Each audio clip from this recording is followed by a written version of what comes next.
दोस्तों, आज मैं आपको अपनी जिंदगी से जुड़ी एक सच्ची जीवन कहानी के बारे में बता रही हूँ। ये हमारे ही परिवार की बात है। मेरी एक मामी थी जिनका 2 साल पहले निधन हो चुका है। वो इलाज की वजह से बहुत समय तक हमारे ही साथ रही। जब वह हमारे साथ थी तो बताया करती थी कि उनके समय में कितनी गरीबी थी। वो उत्तराखंड के एक ऐसे गांव से थी जहां सुविधाओं का बहुत अभाव था। उनके एक एक रुपया जोड़ना भी बहुत मुश्किल होता था। वह ये भी बोलती थी कि आज एक परिवार में सब कुछ है, पर उस वक्त उनके पास 2 जोड़ी कपड़ा भी नहीं होता था और कभी कभी खाने को भी नहीं मिलता था। गाय भैंस पाल के व खेती करके गुजारा करते थे। पक्की सड़क से गांव भी बहुत दूर था। ना रास्ते सही थे और ना ही गाड़ी जाने लायक रोड संभव थी। वहां से पैदल शहर आने में भी रात हो जाती थी। सुविधाओं के अभाव के कारण वो पढ़ भी नहीं पाई और माता पिता ने शादी भी जल्दी कर दी थी। बोलती थी कि 16 साल की उम्र में उनकी शादी हो गई थी। मैं उनके गांव गई तो नहीं हूँ, पर मैंने उनके गांव को बहुत दूर से देखा जरूर है, क्योंकि पैदल चलना बहुत है। शादी के बाद उनके पेट में हमेशा दर्द रहता था और परिवार का कोई एक सदस्य बहुत दूर दुकान जाकर दवाई लाता था। दवाई खाकर दर्द कुछ टाइम तक ठीक रहता था। ऐसा करते करते काफी टाइम हो चला। अस्पताल दिखाने आते नहीं थे क्योंकि इतना पैसा नहीं था और ना ही समय। खेती बाड़ी में और जानवरों के पालन में और परिवार को देखने में टाइम निकल जाता था। वो बोलती थी, जब मेरी हालत ज्यादा खराब होने लगी तो मेरा पेट फूल गया, शरीर में सूजन हो गई।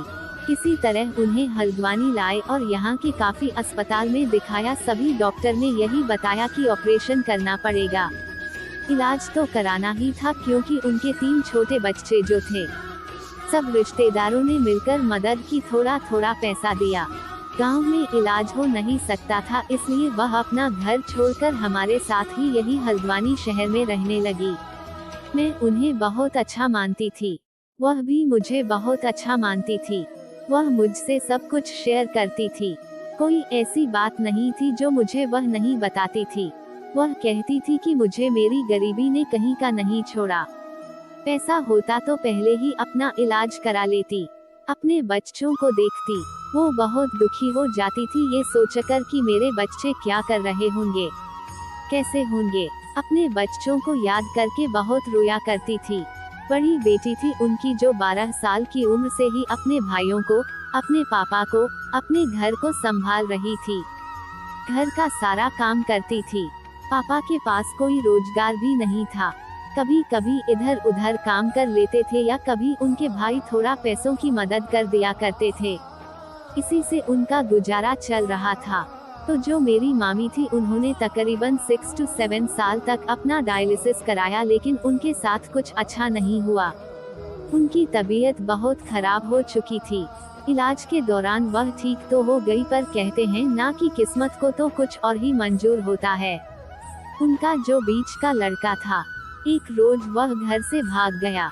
इस दुख ने उन्हें तोड़कर रख दिया। बेटा तो कुछ ही दिनों में मिल गया, लेकिन उसके बाद गांव में उनकी बेटी के साथ एक बुरी घटना हो गई, जिसे मैं बता नहीं सकती। इस सब के बाद उनकी जीने की लालसा ही खत्म हो गई। उन्होंने मुझसे कहा कि मेरे साथ शुरू से ही सब कुछ गलत होता आया है, कुछ भी सही नहीं हुआ। कभी सुख के दिन नहीं देखे, ना कभी बिना रोए एक निवाला मुंह पर डाला। इस बीमारी ने मेरे परिवार को तोड़कर रख दिया। मैं जी के क्या करूं? उनकी इस बात से मुझे भी बहुत रोना आता था। मेरे परिवार के सभी लोग बहुत समझाते थे, पर उनके साथ इतना कुछ हो चला था कि वह जीना ही नहीं चाहती थी। उसके बाद वह हमारा घर छोड़कर चली गई। जब वह वहां से गई तो मैं बहुत रोई थी, क्योंकि मेरा उनसे लगाव बहुत था। गांव में बिना डायलिसिस कराए वो बस 1 हफ्ते ही जीवित रह पाई और फिर उन्होंने इस दुनिया को छोड़ दिया। आज मैं बस इतना सोचती हूँ कि उन्होंने बहुत दुख झेले। कभी कभी किसी के साथ इतना बुरा होता है कि वह जीने की तमन्ना ही छोड़ देता है। वह मुझसे कहती थी कि मैं मरूंगी तो तुझे बहुत याद आऊंगा, क्योंकि मैं अपना पूरा दिन उन्हीं के साथ बिताया करती थी और सच में आज भी वह मुझे बहुत याद आती है। वो ये भी कहती थी कि वन दिन में मर जाती तो मेरे पीछे जो पैसा खर्च होता है तो वह बच जाता और बच्चों के काम आता है। देखा जाए तो इस पूरी बीमारी में पैसा ही ऐसी चीज है जिसके ना होने पर ना तो इंसान अपनी बीमारी को ठीक कर सकता है, ना ही अच्छा खा सकता है और ना ही अच्छा पहन सकता है। पैसा ना होने पर इंसान को कोई पूछता भी नहीं है। यही हाल होता है जो मेरी मामी का हुआ। मैं इतना सोचती हूँ ऐसे ही कितने लोग होते हैं समाज में जो गरीबी में अपना सब कुछ खो बैठते हैं। कहते हैं गरीब गरीब होता जाता है, अमीर और अमीर बनता जाता है। इसलिए जरूरतमंद की मदद करें, खासकर गरीबों की। पैसे की फिजूल खर्ची ना करें। पैसा उतना ही खर्च करें जितना कि आपकी जरूरत है। जरूरत से ज्यादा खर्च करना अच्छा नहीं होता। मैंने अपनी मामी से बहुत कुछ सीखा है। अपने जीवन के साथ लापरवाही ना करें। कुछ भी हो तुरंत अच्छे डॉक्टर को दिखाएं, क्योंकि जिंदगी एक ही है।